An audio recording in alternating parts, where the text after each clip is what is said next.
Pues es tiempo para analizar todo mucho más detallado de lo que ocurrió en ese partido, en esa dura derrota del Real Betis frente a la Real Sociedad. 3 victorias, 3 derrotas, una de cal, otra de arena. Es el resumen de esta temporada de un Betis que parece que ha mejorado muchas cosas, al menos en el banquillo, pero sigue teniendo muchas carencias. Presento a los dos compañeros que van a analizar en el día de hoy pues lo que ocurrió en ese partido y en lo que viene siendo la temporada. Compañero que ya estuvo aquí con nosotros de Estilo Betis, Pedro González, ¿qué tal? Muy buenas. ¿Qué tal? Muy buenas, encantado de estar aquí con vosotros y con muchas ganas de hablar del partido porque creo que tuvo mucho contenido y muchos detalles para analizar como casi siempre, realmente. Dura derrota, la del Betis frente a la Real Sociedad que parecía bueno, después de esa victoria frente al Valencia, lo del Getafe pudo ser un susto y algo que pudo haber corregido el equipo, pero volvió a caer de forma estrepitosa. Sí, yo creo realmente que al final creo que es un partido y un resultado sobre todo muy abultado y que desde mi punto de vista yo creo que engaña a lo que vimos en el campo al final. Después lo comentaremos, pero creo que la segunda parte a nivel táctico, a nivel de análisis tiene bastante poquito, creo que sobre todo por las decisiones del colegiado que acabaron terminando en la segunda parte que vimos que prácticamente no hubo partido. Presento también al compañero que va a estar con nosotros, debuta hoy con nosotros, Juan Ramón Lara. ¿Qué tal? Muy buenas, ¿cómo estás? Te tenemos silenciado, creo. Tenemos silenciado. A ver, ahora. Juan Ramón Lara, que lo podemos leer, lo recomiendo también, tiene un buen Ahora, análisis táctico. Ahora escuchamos a Juan Ramón Lara. Lo podemos leer también en análisis táctico del Betis. Creatividad pura en la página de en el título. juanramon.blogspot.com. Ahí lo pueden leer perfectamente a Juan Ramón. ¿Qué tal? ¿Cómo estás?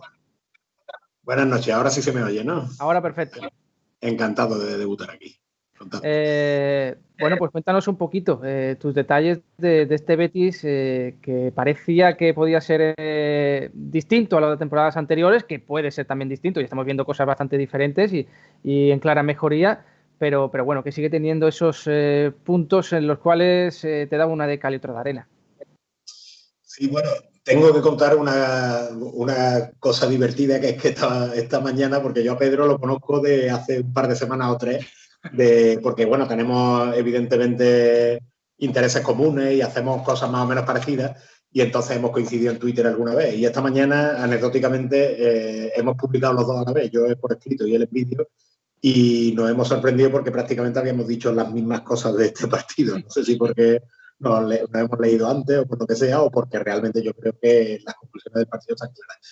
Yo, para mí, este partido, si hablamos de respecto a partidos anteriores, creo que tiene dos claves de las que hemos hablado, que son una, el delantero centro y otra la falta de Maldini. El Betis yo creo que lleva un tiempo con Pellegrini que hace cosas mucho mejor que con Rubí, tiene un fútbol más asociativo, es más compacto en defensa, elige mejor cuando presionar, pero abusa un poco del pelotazo largo de Bravo. Cuando eso en Valencia ocurrió con Joel también, pero estaba Sanabria, que hizo un partido en ese sentido magnífico y que bajó muchísimos balones. Sí, estuve viendo un poco el partido repetido y era asombroso la cantidad de balones que Sanabria había conseguido bajar de pelotazos limpios desde atrás. Ayer Borja Iglesias durante toda la primera parte no bajó ni un balón. Entre eso y que no estaba Mandi, que también que es el que la saca por abajo, el Betis no tuvo salida ni por arriba ni por abajo y ahí perdió el control del partido. Creo que coincidiremos un poco en que la primera parte fue esa la clave que tuvo.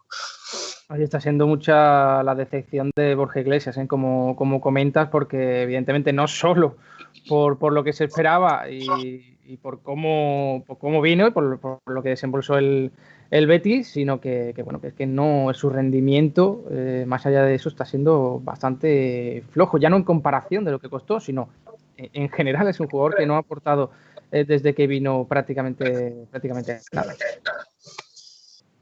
Sí, yo creo que se han juntado muchos factores y que todos confluyen en lo mismo, y que es un jugador que no, creo que no es lo que parecía.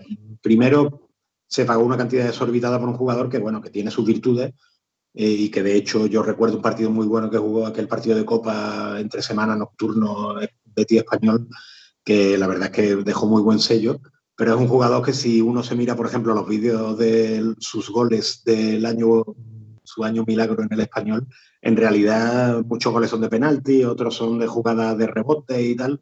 No es un jugador que cree tanto fútbol como parecía. O sea, que creo que hubo un fallo de casting y un sobreprecio evidente. Y luego, con eso está confluyendo que el chaval pues tiene la cabeza fuera de sitio y que lo que puede hacer ni siquiera lo hace. Entonces yo creo que es un caso perdido y que lo mejor que puede hacer, como con Camarasa pasó, por ejemplo, es tomar aire e irse a otro sitio. No creo que haya mucho que hacer ya con él. Pedro, ¿qué crees que ocurrió en el día de ayer?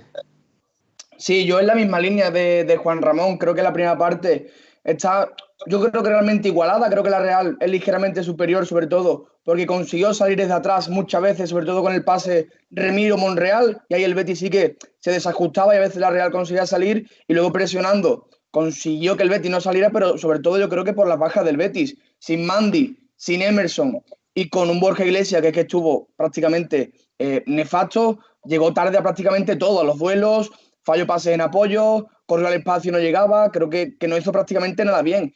Luego la segunda parte, Pellegrini cambia eso, mete a Tony Sanabria, porque prácticamente únicamente podía salir el largo y para ello necesitaba al paraguayo, y creo que lo ha comentado Juan Ramón, estuvo muy bien, y creo que la segunda parte, con Tony Sanabria en el campo, hubiera cambiado mucho el partido, sobre todo por eso, porque el Betis ya tenía una vía de escape para salir de la presión de la Real. Uh-huh. Yo creo que también hay que dar mucho mérito a la Real Sociedad en ese partido, porque creo que el Betis incluso en algunas ocasiones presionó bien, pero la Real sacó muy bien la pelota jugada, jugó con eso. Yo creo que ya sabía, evidentemente, analizando el partido previamente, que el Betis le iba a presionar arriba y oye, supo salir muy bien de esa presión, y es lo que hizo que al final, cuando tú sales de una presión, tengas mejores condiciones para poder generar el gol, como la que tuvo William José, ¿no? Que fue una jugada que si llega a haber entrado el gol, hubiese sido uno de los mejores goles, sin lugar a dudas, de la jornada, seguro, ¿no?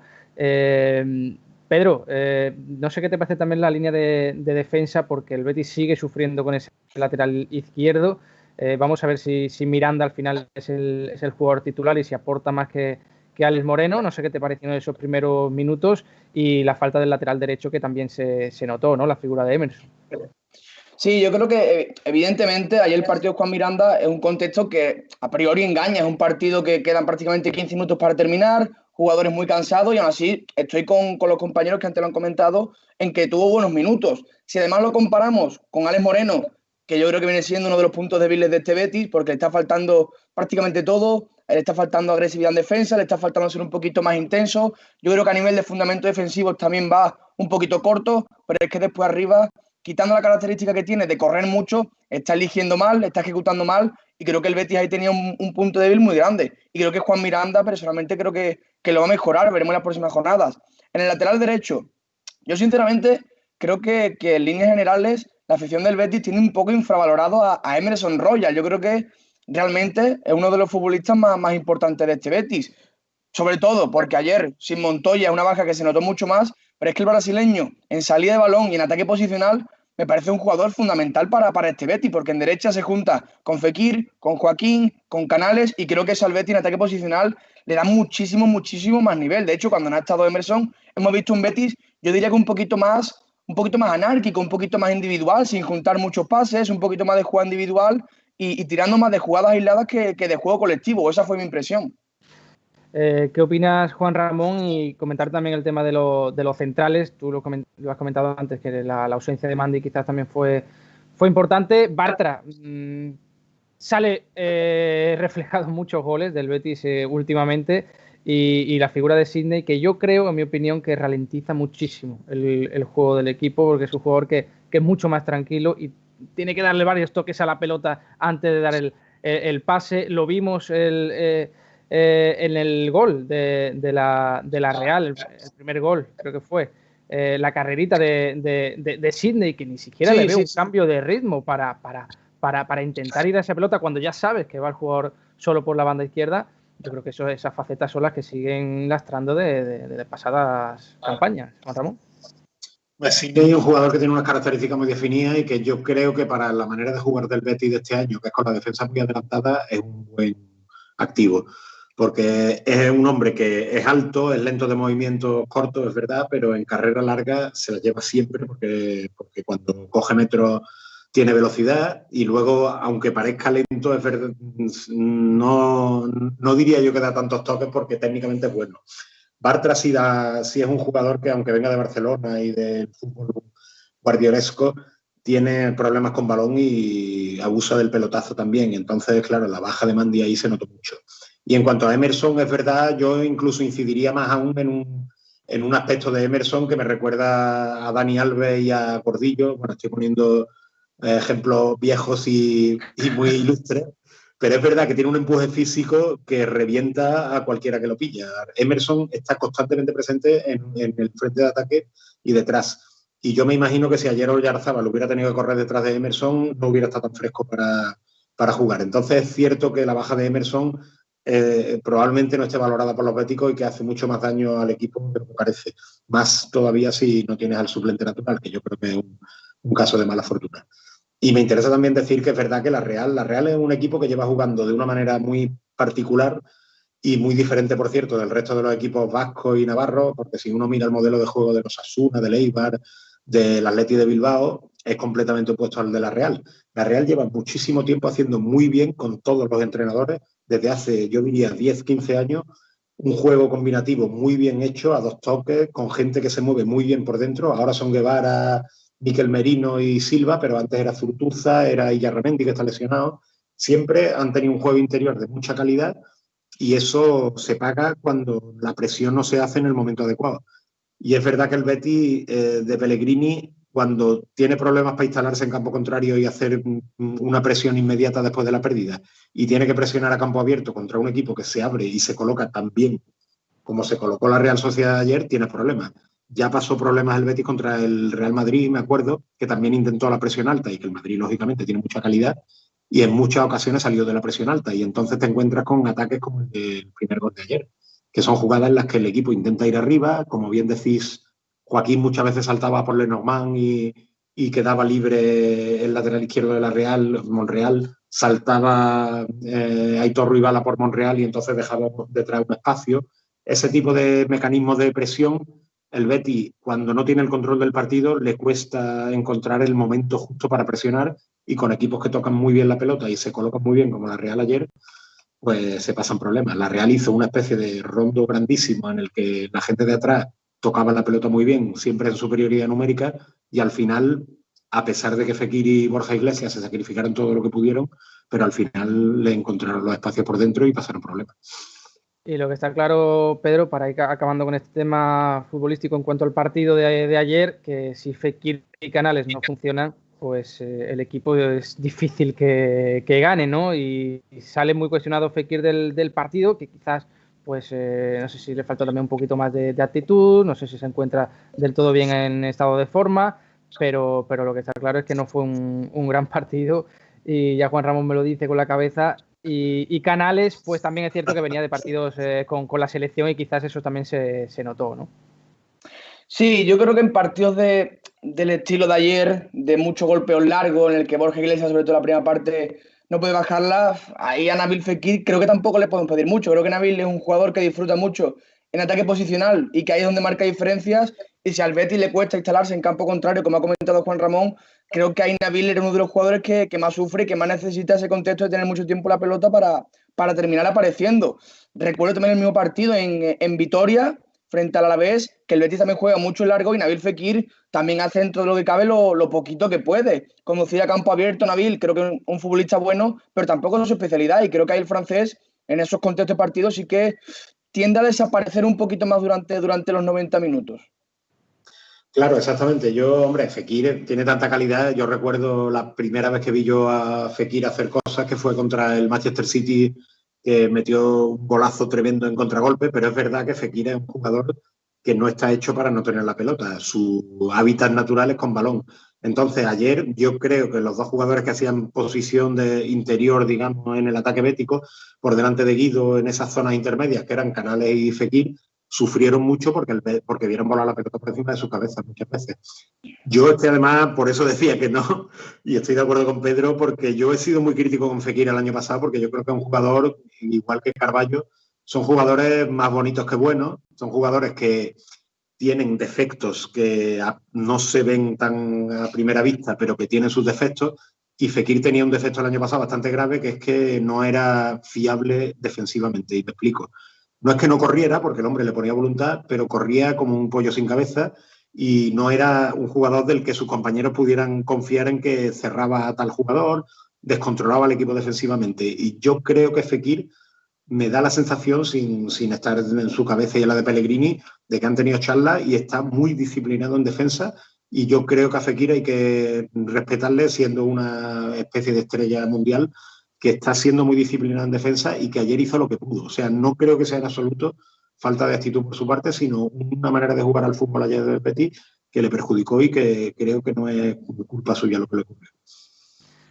Bueno, pues dejando a un lado ese tema deportivo, evidentemente lo que ocurrió en el día de ayer, pues también hay que comentarlo, ¿no? No fue solo con respecto al nivel de ambos conjuntos, sino también del colegiado y del comité arbitral, ¿no? Más bien porque ahora con la figura del VAR, del videoarbitraje, pues se supone que se podrían corregir los errores de los colegiados, pero bien es cierto que esto todavía ha traído más polémica de la que ya pudiese haber antes, ¿no? Tema culpabilidad de los arbitrajes. No sé cómo lo ves, Pedro, y en cuánto ha podido participar en el día de ayer. Lo que sí es cierto es que el Betis, pues bueno, pese a no hacer un buen partido o una buena primera parte, salió en la segunda parte y nada más salir logró un tanto del empate que se supone, y según vemos todos, es legal. Legal a todas luces. Yo creo, sinceramente, me recordó mucho el escenario de partido a lo que sucedió con aquel penalti de Samu Chukwueze en el Villarreal Betis. Un partido en el que estaba muy igualado. Recuerda más que el Betis que creo, oye, que hizo un buen partido hasta el penalti. Dirigido por Estrada Fernández, por cierto, también. Ese partido. Que no que quede el ahí. Y además creo que una jugada aislada del Villarreal digamos que se inventan ese penalti, porque de punto de vista se inventan el penalti de Samu Chukwueze y el partido cambia por completo. Y creo que ayer es algo muy parecido. Creo que es una primera parte muy igualada, que la Real es ligeramente superior, pero al final sale del descanso y anotas un gol y tienes el partido empatado. Y me atrevería a decir que incluso de cara, que el Betis salió muy bien con Tony Sanabria, con mucho efectivo que estuvieron bien, y creo que ayer el arbitraje condicionó muchísimo el partido. Igual que el día del Real Madrid, desde mi humilde punto de vista, no lo condicionó tanto. Yo creo que ayer es que en minuto 64, con lo de Tony Sanabria, para mí el partido es que yo creo que se acabó, que no vimos más fútbol en el Villamarín. Al final la Real hizo todo lo que tenía en su mano para ganarlo y creo que es un buen partido, pero al final creo que sin esas ayudas arbitrales, porque me parecen dos jugadas escandalosas, creo que la Real, no te voy a decir que no se lleva los 3 puntos de Villamarín, pero oye, minuto 45 empate a 1 y en el 65 un penalti que a mí me parece clamoroso. Sí, yo creo que estamos de acuerdo. En primer lugar, lo que ha dicho también antes Pedro, que creo que la diferencia, se ha exagerado un poco la diferencia que hubo en la primera parte, que el Betis también tuvo sus opciones de gol, alguna de Tello, y que la Real no llegó tanto. O sea, la Real tuvo la de William, una jugada que hubo al principio que era fuera de juego y que tampoco hubiera valido, y después la de William, pero tampoco fue una superioridad que dijeras que la Real había tenido 15 ocasiones de gol. Y es cierto que en la segunda parte el Betis yo creo que cambió un poco la manera de presionar y se tiró arriba ya sin red. Y efectivamente no es excusa, es verdad que no hay que desconectarse. Bueno, también es verdad que después hubo la jugada del penalti, después de la polémica primera, y que evidentemente el partido hubiera cambiado como la noche y el día. Yo la verdad es que no, me cuesta mucho trabajo comprender lo que pasó ayer y estoy dándole vuelta a la cabeza a ver qué pudo pasar por la cabeza del VAR sin pensar en corrupción extraña y cosas de estas. Es un sistema que yo creo que el tema del fuera de juego le deberían dar una vuelta, porque ahí hay yo estudié física en su momento y estas cosas de las proyecciones, tú de una imagen de 2 dimensiones no puedes inferir fácilmente qué es lo que está pasando. Entonces te ves sujeto a las rayas gordas, a las líneas de puntos que terminan donde a uno le parece, y al final pasan cosas como la de ayer, que la verdad es que me parece indefendible. Yo lo había pensado muchísimas veces, esa apreciación que has comentado. Además lo he visto en tu Twitter, ¿no? Que también lo has puesto, el tema de hacer esa visión, ¿no? De 3D, 360, ¿no? Que ha incorporado el fútbol, que lo veo muchas veces en la jugada del partido, cómo se da la vuelta a cámara lenta, ¿no? Como lo vemos. Incluso recuerdo en programas cuando analizaban posibles fuera de juego y tal, recuerdo imágenes en 3D en las cuales se logra poner en fila, ¿no?, a los dos Claro. jugadores en la misma posición, no de otras perspectivas y tal, y en las cuales a lo mejor se ve como una banda en la cual lo que sobrepasa es el Claro. fuera de juego, ¿no?, de diferentes colores. Es una especie de visión ideal del juez de línea, que es como si el juez de línea estuviera exactamente siempre en el pie de Lenormand o de quien fuera en el central. Entonces tú ahí divides el plano en una parte que está en fuera de juego y una parte en la que no lo está, y punto. No hay proyecciones, no hay rayitas y no hay historias. Sí, yo no sé por qué no lo hacen, porque esa tecnología en la NFL me parece que está disponible desde hace lustros, y aquí hace 3 o 4 años que parece que estaba disponible, pero por alguna razón no la utilizan. Y en jugadas como la de ayer hubiera limpiado de duda el asunto, sin posibilidad. Ya viene al final la subjetividad también de dónde trazas la línea, como ya hemos visto, que si en el brazo tiene que llegar hasta tal, hasta aquí. Hombre, yo creo que la línea sí se ve claramente, que yo creo que la zona del bíceps es mano, ¿no?, de toda la vida, creo yo, ¿no? La línea la trazan casi por el codo. Entonces, yo ahí quiero, bueno, por no ser conspiranoico, quiero pensar que tienen instrucciones por las cosas que han pasado en estas jornadas anteriores y que han perjudicado al Betis, de pitar solo cuando lo que pone la norma, que es cuando es una jugada clara, y que en este caso, como vieron que la jugada les pareció que no era clara, que yo creo que lo es sin duda, pero verían un poco de asomo de duda y dirían, bueno, pues vamos a poner las rayitas de manera que esto no sea fuera de juego obligatoriamente. Y por eso me imagino que tirarían esa línea tan disparatada, porque no es, la prevaricación prácticamente, ¿no? Luego llega también un posible penalti, Pedro, en el cual, bueno, posible penalti después todo el mundo lo vemos, que quizás en directo no lo apreciamos la mayoría, ¿no?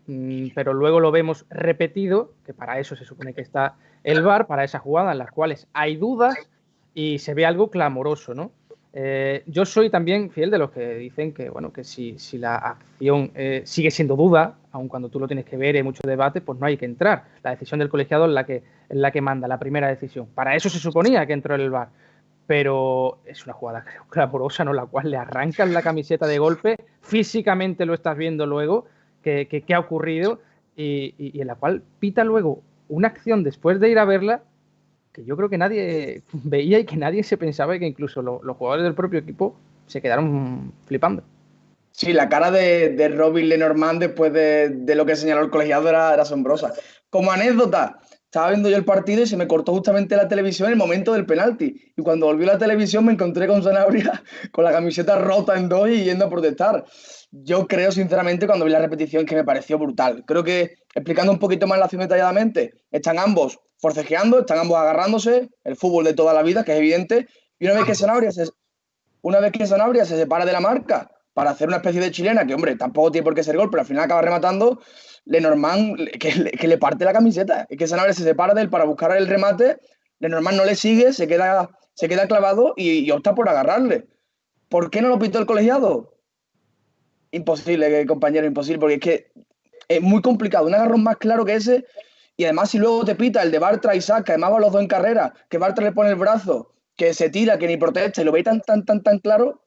¿Cuál es el criterio? De hecho, justo esa acción, el pase, oye, está justito el posible fuera de juego Bueno, y las imágenes no las vimos, de hecho, de las dos líneas tiradas, bueno, a eso me refiero, que ni siquiera eso, es que se tiró el penalti enseguida a los segundos, o sea, que ni siquiera hubo que discutir absolutamente nada, ¿no? Y cuando pasa algo al Betis, todo se mira con lupa, ¿no? Y luego, pues bueno, pues lo que pasa. Yo incluso cuando vi Juan Ramón que el penalti, bueno, primero el gol, y vi ya luego cómo estaban los dos jugadores en la repetición, yo ya estaba casi celebrando el gol, ¿no? Porque bueno, Sí. es que es gol, ¿no? O sea, que con mucho que miren y después te encuentras con esto. Ahora el penalti lo ves y dices, bueno, tiene que pitarlo, es que sí o sí, es que si ya no lo pita, nosotros pensamos que si ya no lo pita es escandaloso, pues es escandaloso, es que no lo pita.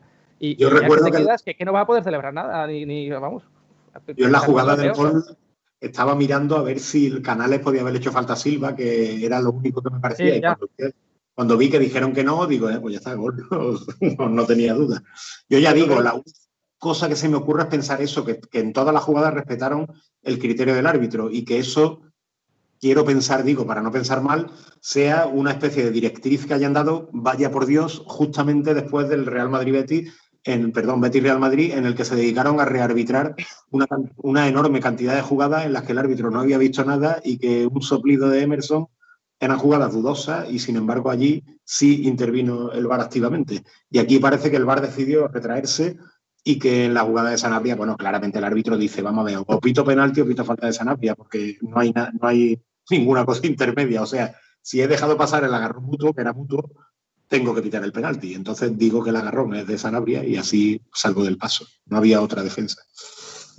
Compañeros, una última y brevemente os pido una reflexión de ese próximo partido que va a tener el Betis frente al Atlético de Madrid. Evidentemente, partido complicado, escenario complicado el Wanda Metropolitano, pero bueno, lo estamos viendo al Betis que bueno, después va al campo del Valencia y aunque el Valencia y Atlético de Madrid hoy distan bastantes cosas, bueno, pues nunca se sabe con este equipo, ¿no?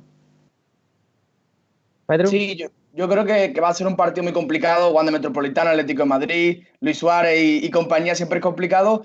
Pero el Betis es esto. Creo que además tenemos el antecedente del año pasado que el Betis hizo un partido muy completo allí. Después, bueno, un error de Bartra en un fuera de juego, en fin, y acaba ganando el Atlético. Pero creo que el Betis no deja de tener posibilidades. Creo que el Betis, excepto en Getafe, ha competido todos los días, enfrentados a equipos que yo creo que, oye, que son muy completos.